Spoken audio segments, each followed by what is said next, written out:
Je vous salue.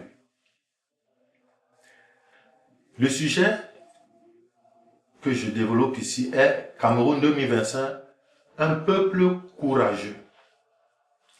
Le peuple camerounais est un peuple courageux et très courageux, qui a juste besoin de réveil. Il a eu à se réveiller à certains moments, mais il s'est endormi pendant longtemps. Il est temps que le peuple se réveille. Aujourd'hui, je vais vous parler de ce document parce qu'il relève de certaines choses et je voudrais expliquer au peuple certaines situations que nous vivons dans le monde, mais situations qui ont été préparées à l'avance. Il y a des groupes de personnes qui ont eu à faire des réunions secrètes qui se font toujours aujourd'hui et qui ont organisé certaines choses pour assujettir et abêtir les populations du monde. Ce sont des groupuscules qui ont pour objectif de gouverner le monde. Et pour cela, ils ont mis sur pied des stratégies pour assujettir tous les peuples, et particulièrement les peuples africains. J'informe aujourd'hui le peuple camerounais, mais aussi bien sûr le peuple africain et tous ceux qui veulent écouter, parce que ça concerne quelque part aussi la planète tout entière. Il s'agit donc du document L'Aurore Rouge. Donc, je vais lire quelques parties, je ne vais pas lire tout le document et les commenter. J'ai fait une sélection et je vais commenter pour expliquer certaines choses au peuple camerounais, à la jeunesse camerounaise, au peuple africain et à la jeunesse africaine. Voici ce que dit le texte au début. Depuis les réunions secrètes avec M. de Rothschild dans les années 56 et qui avait pour but de mettre au point le développement et l'implantation mondiale des ordinateurs, il nous est maintenant possible d'entrevoir la mise en place d'un genre d'autoroute internationale où toutes ces machines seraient reliées entre elles. Là, il s'agit des années 56 et il parle d'autoroute internationale. Donc là, vous comprenez qu'il s'agit du web. Le contrôle direct et individuel des populations de la planète serait à tout le moins totalement impossible sans l'usage des ordinateurs et leur rattachement électronique les uns par rapport aux autres en un vaste réseau mondial. Là, nous sommes déjà dans les années 70. Mais il parle des réunions secrètes qu'ils ont eues à partir des années 56. Donc, c'est des choses qu'ils ont programmées. Les téléphones que nous avons sont des ordinateurs. J'espère que vous le savez, ces Android-là. Donc, c'est de ça qu'il parle. Comblons le vide intérieur de cette jeunesse en l'initiant dès son tout jeune âge à l'univers des ordinateurs. Utilisons pour cela son système d'éducation. Donc, il y a beaucoup d'institutions qui sont mêlées là-dedans. On utilise l'éducation, on fait tout pour mettre dans les programmes d'éducation l'informatique, les ordinateurs, pour que dès le jeune âge, à partir de 5 ans, 6 ans, 7 ans, l'enfant se familiarise avec les ordinateurs parce que ce sera un outil qu'il va utiliser et à l'intérieur duquel on va fourguer des informations qui vont soit l'abrutir, soit le conditionner, etc. On continue.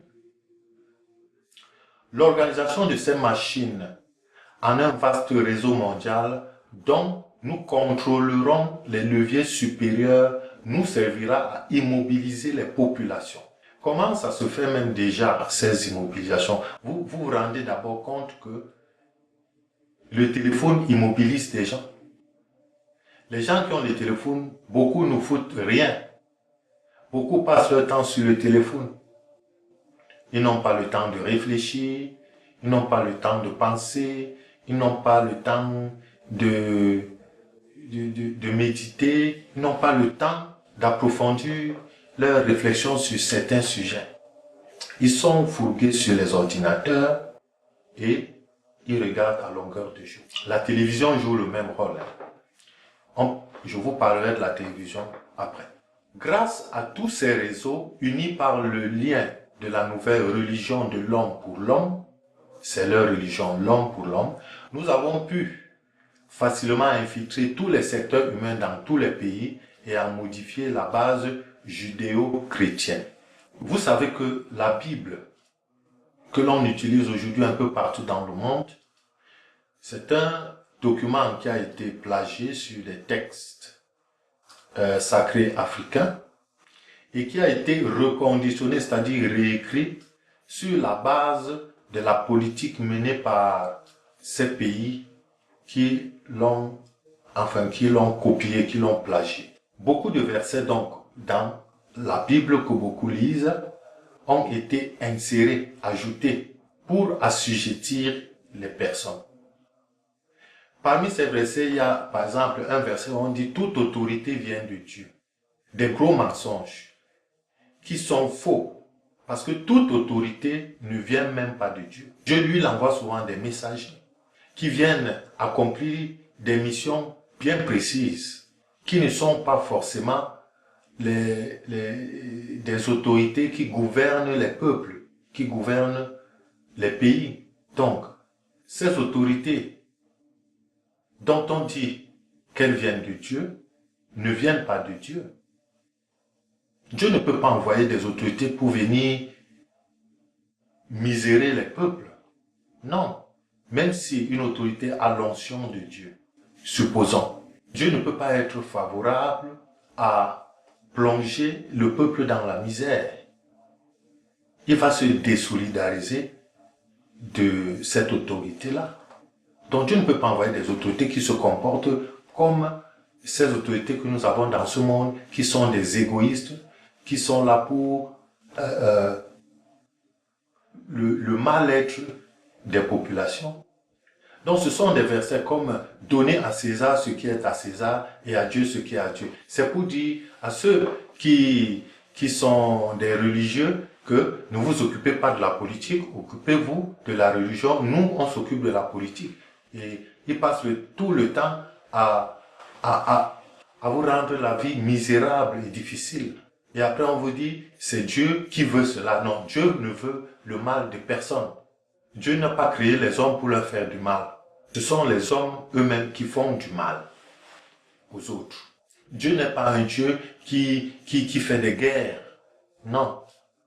Même les guerres qu'on voit dans la Bible, c'est pas Dieu. Dieu n'est pas là pour faire la guerre. Tout ça, c'est créé par des hommes. Ce sont les hommes qui font des guerres à cause de leur cœur noir. Dieu, c'est un Dieu de justice. Il n'institue pas le mal. Il combat le mal. Au contraire, il peut combattre le mal par le mal. Mais il ne va pas instituer le mal. Dieu ne peut pas confier à un pays une autorité qui est chargée de l'abrutir, de le misérer. Le texte dit, l'apport constant de la technologie électronique devra nous assurer de tous les moyens pour ficher, identifier et contrôler tous les individus des populations. Vous allez donc remarquer qu'aujourd'hui, tout ce qu'on fait a des puces, tout ce qu'on fait a des systèmes de repérage. Aujourd'hui, même les cartes nationales d'identité ont des systèmes de repérage. Si on veut savoir où tu es, on sait.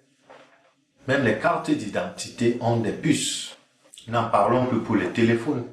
Parce que quand on a un téléphone et quand on a un ordinateur, on ne se cache pas. On peut ne pas se faire reconnaître, mais ceux qui veulent vous trouver vont vous trouver. Quand vous avez un téléphone et un ordinateur, donc en fait on ne se cache pas. Le texte continue. Quant à ceux qui ne représenteront aucune rentabilité exploitable par nous, nous, ça veut dire eux, nous verrons à ce qu'ils s'éliminent d'eux-mêmes à travers toutes les guerres intestines locales que nous aurons pris soin de faire éclater ici et là, en nous ayant servi et de la chute de l'économie des nations et des oppositions et des revendications des divers groupes composant ces mêmes États. Donc vous comprenez que certaines choses qui se passent dans certains pays, les rébellions, les soulèvements, les guerres sont orchestrées par certains groupes. Et comme je dis dans la politique africaine, la France intervient souvent, et je le dis haut et fort, la France a intervenu, je dis bien, je n'ai pas demandé, je dis je ne le fais pas, de changer la Constitution. Pour l'histoire, je dis bien. Bongo n'est pas là. Bongo père, je dis bien. C'est à Paris. J'ai refusé. Et je n'ai pas fait la campagne. Qu'est-ce que vous voulez dire? C'est la France qui vous a poussé à continuer? C'est toujours la France qui fait, et c'est toujours la France qui critique, et c'est toujours la France qui est derrière. Mais en 2016, la France n'était pas derrière votre Écoutez-moi d'abord, s'il vous plaît. Ce que vous voulez dire, c'est que c'est Paris qui vous a poussé à continuer? Laissez-moi finir. Quand, comment on appelle, ils appellent le constitutionnaliste qui est venu ici, je ne connais même pas son nom. Je ne connais même pas son nom. Moi, j'ai refusé, j'ai dit je ne change pas. Ils ont passé par leur arcane, puisque l'Afrique, pour la France, il n'y a rien de, comment on appelle, de caché. C'est entre ses mains, passé par les uns et les autres, ils ont changé la Constitution. Ce n'est pas Déby qui a changé la Constitution. Ce que vous dites clairement, c'est que c'est Paris qui vous a forcé la main pour rester au pouvoir. J'ai dit que en tant que soldat, j'ai donné ma parole d'honneur en son temps de quitter le pouvoir en 2006. Il y a deux choses qui sont intervenues. La guerre, évidemment. La deuxième, c'est la France. Qui vous a dit de continuer. Bien sûr. Et maintenant, aujourd'hui, ce sont ceux-là même qui ont changé la Constitution qui me critiquent. Mais lui qui était président, qu'est-ce qu'il faisait pour empêcher ça? Rien. Le texte continue. Voici donc la manière détaillée par laquelle nous procéderons pour paver la route à la naissance de notre gouvernement mondial. Décupler la société des loisirs qui nous a été si profitable à date, en nous servant de l'invention du vidéo que nous avons financé et des jeux qui lui sont rattachés. Finissons de pervertir la morale de la jeunesse. Offrons-lui la possibilité de satisfaire maintenant tous ses instincts. Je vous rappelle que cette réunion est faite juste avant l'avènement du web, pour voir si ce qu'ils ont prévu depuis 1956 a bien évolué pour lancer maintenant leur projet. Donc ils parlent de pervertir la morale de la jeunesse. Et cette perversion passe par le web et ça passe par la télévision. Dans presque toutes les chaînes de télévision, les émissions qui abondent, ce sont les émissions de loisirs, de distraction. La majorité des émissions. Là-bas, c'est la boxe, là-bas, c'est le basket, là-bas, c'est le football, là-bas, c'est les films, là-bas, c'est les séries, là-bas, c'est le handball, là-bas, c'est la danse, là-bas, c'est la musique, etc., etc. La majorité des émissions, c'est la distraction. Difficile de trouver des émissions où on vous parle de la science. Il y a certaines chaînes thématiques qui parlent de la science. Mais c'est difficile dans la majorité des chaînes de trouver 80% d'émissions éducatives et 20% de distractions. Non, c'est le contraire. C'est 80%, parfois même 90% d'émissions de distraction et 10% d'émissions éducatives. Dans les réseaux sociaux, que remarque-t-on en Afrique? La prolifération des prostituées qui s'érigent en modèle. Pervertir la morale de la jeunesse. Dans les réseaux sociaux, qu'est-ce qu'on remarque? Les insultes. Les gens sont là pour s'insulter. Les uns insultent les autres. Les autres insultent les uns. Mais il y a certains pays qui ont flairé cela et qui ont décidé de s'en désolidariser. La suite du texte. Il dit ceci. Un être possédé par ses sens et esclave de ceux-ci, nous le savons, n'a ni idéal ni force intérieure pour défendre quoi que ce soit. Il est un individualiste par nature. Donc, qu'est-ce qu'ils sont en train de dire ça? Ils sont en train de conditionner les personnes pour qu'elles ne puissent pas se mettre ensemble pour défendre une cause. Nombreux sont ceux qui se replient sur eux-mêmes. Donc tu vas lui dire, écoute, il y a telle situation. Tu te dis, non, moi, je suis en train de regarder ceci, je suis en train de regarder ceci.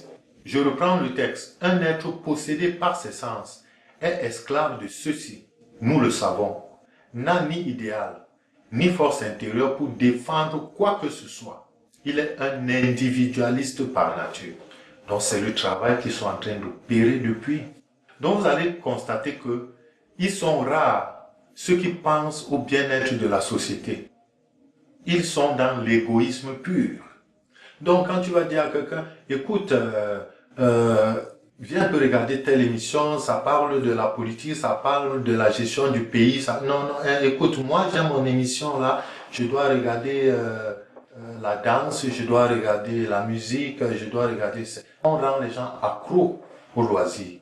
Et ainsi, il est possédé par ses sens. Ses sens sont déjà conditionnés. Et il faut parler de modernisme. Quel modernisme dans la dépravation des mœurs? Où sont les valeurs africaines? Je dis parce que non seulement la majorité des chaînes de télévision chez nous sont importées, mais nos chaînes à nous copient les programmes qui se font là-bas. Nous avons nos valeurs à nous, des valeurs africaines.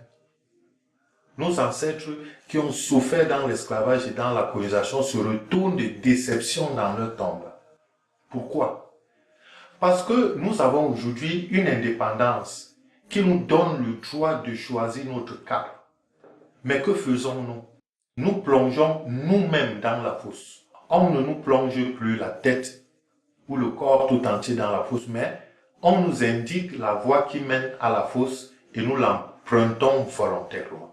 Ensuite, le texte dit « Encourager la contestation étudiante pour toutes les causes rattachées à l'écologie. » Vous allez comprendre ça un peu plus bas. Ensuite, ils disent « Nous établirons une culture de masse mondiale. Par le contrôle international de la télévision, des médias, nous instituerons une nouvelle culture, mais nivelée, uniforme pour tous, sans qu'aucune création future ne nous échappe. » Je peux vous dire que ces pays occidentaux conditionnent nos chaînes à nous. Actuellement, ce qui passe dans nos chaînes là, c'est conditionné et parfois ils nous imposent même de diffuser certaines choses. Le texte dit, les dernières étapes se rapportent à la phase oméga, expérimentée à partir des expérimentations effectuées au début des années 70. Elle renferme la mise en application à l'échelle mondiale des armes électromagnétiques. Maintenant, soyez attentifs. Les changements de climat entraînant la destruction des récoltes, la faillite dans ces conditions des terres agricoles, la dénaturation par moyens artificiels des produits alimentaires de consommation courante, l'empoisonnement de la nature par une exploitation exagérée et inconsidérée et l'utilisation massive de produits chimiques dans l'agriculture. Tout cela, frères, mènera à la ruine assurée des industries alimentaires des États-nations. Il y a quelque chose que vous devez comprendre, la jeunesse. La nourriture que vous mangez, ces choses que vous achetez dans les supermarchés, les biscuits, etc., ces conserves et autres, ce sont des choses qui sont contaminées. Ces produits chimiques laissent des substances dans vos corps qui demeurent et petit à petit vont vous causer des maladies. Vous pouvez manger toutes ces nourritures importées là, qui sont faites avec des produits chimiques pendant longtemps et vous allez attraper une maladie. 15 ans après, il y a des gens qui ont des cancers, 15 ans, 20 ans après. Vous attrapez un cancer, vous ne savez pas d'où ça vient.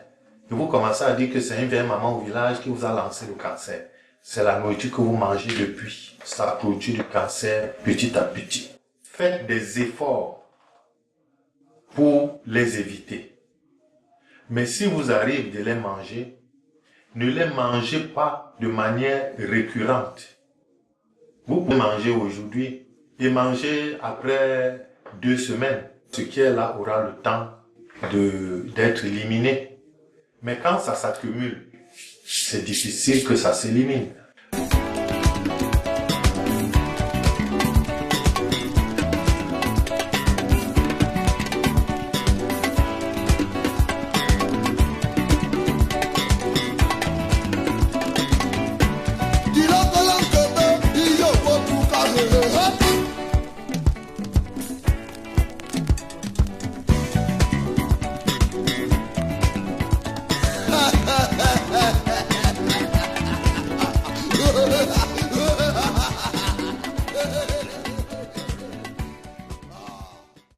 Le texte continue.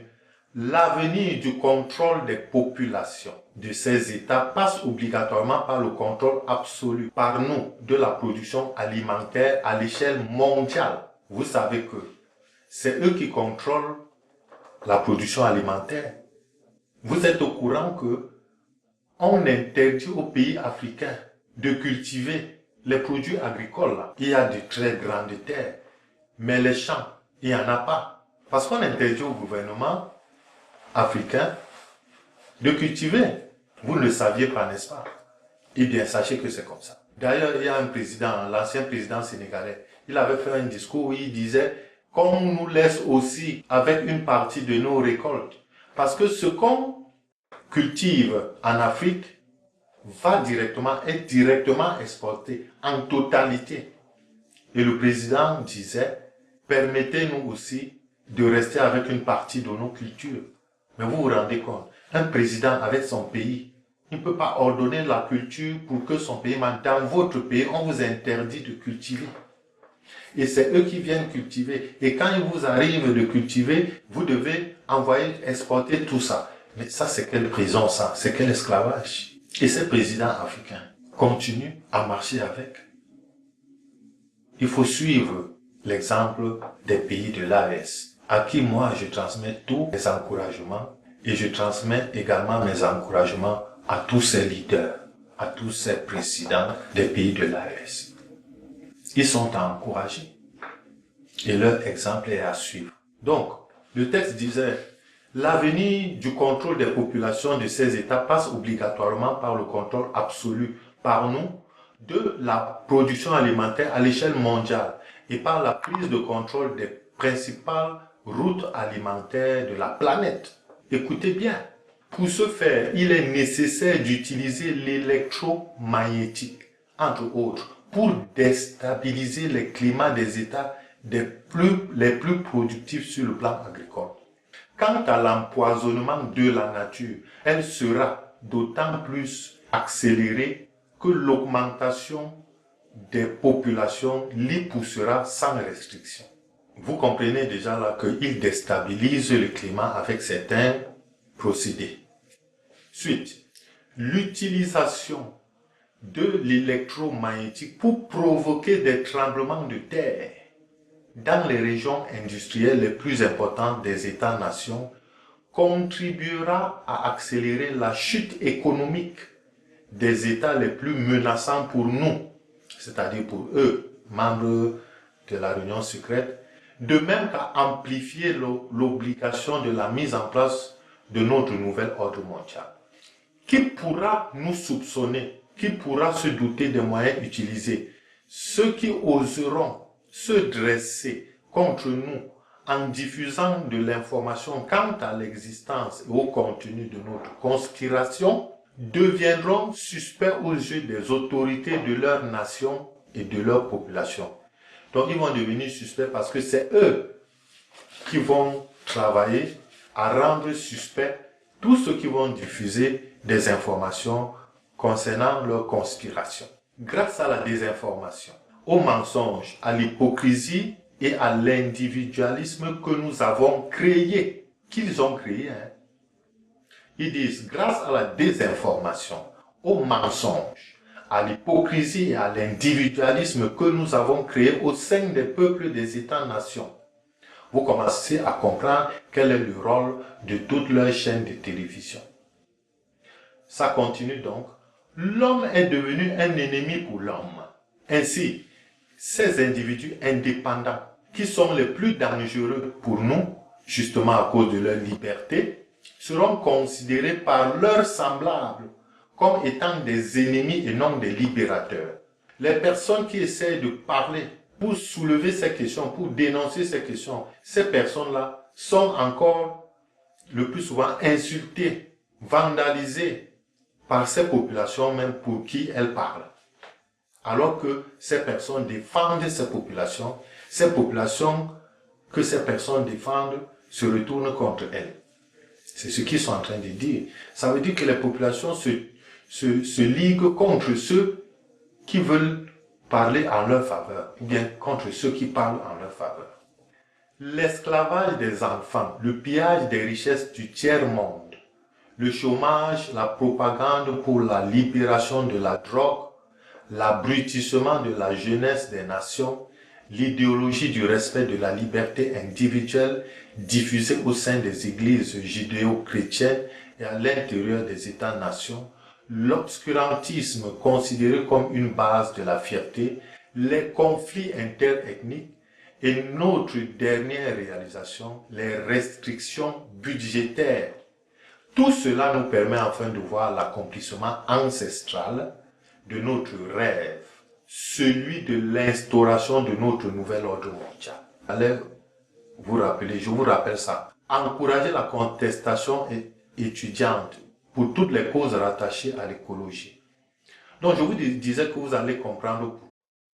Je voulais rattacher ça à l'électromagnétique. Donc il disait utilisation de l'électromagnétique pour déstabiliser les climats. Donald Trump, le président Donald Trump a dit quoi? Que tout ce qui concerne les histoires de climat là, il n'est pas dedans. Parce qu'il sait ce qui se passe. Ils utilisent des procédés, ce procédé qu'on appelle l'électromagnétique, pour déstabiliser les climats, pour créer des tremblements de terre.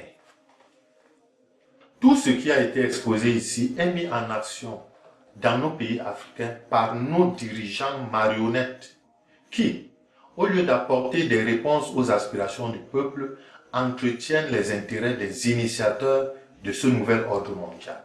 Ce qui est souhaité ici, c'est qu'au-delà de la désinformation véhiculée et entretenue par des politiciens sans scrupules et par des gens apeurés face à la possibilité de perdre des intérêts personnels, que chacun puisse réfléchir, se regrouper, parce que c'est ce qu'ils ne veulent pas. Ils ne veulent pas que les gens se regroupent, que les gens se mettent ensemble pour réfléchir.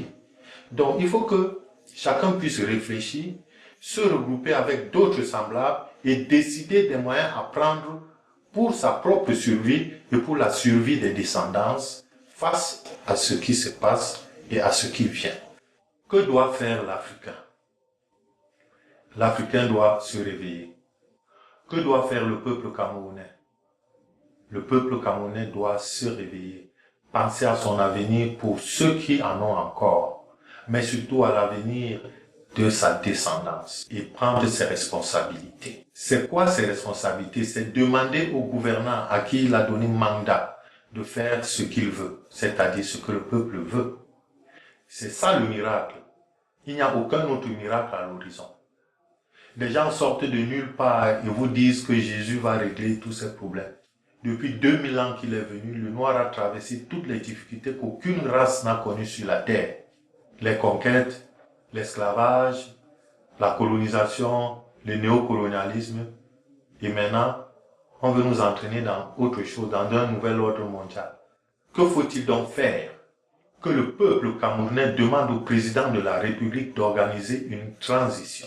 C'est tout ce qu'il peut faire de bien pour les Camerounais s'il pense que c'est son peuple. Tout doit être réformé, à commencer par le code électoral avant de procéder à une quelconque élection. Car en l'état actuel, le parti au pouvoir ne peut perdre une élection. Je vous remercie de m'avoir écouté. Alors je vous dis à bientôt pour mon avis sur un nouveau sujet.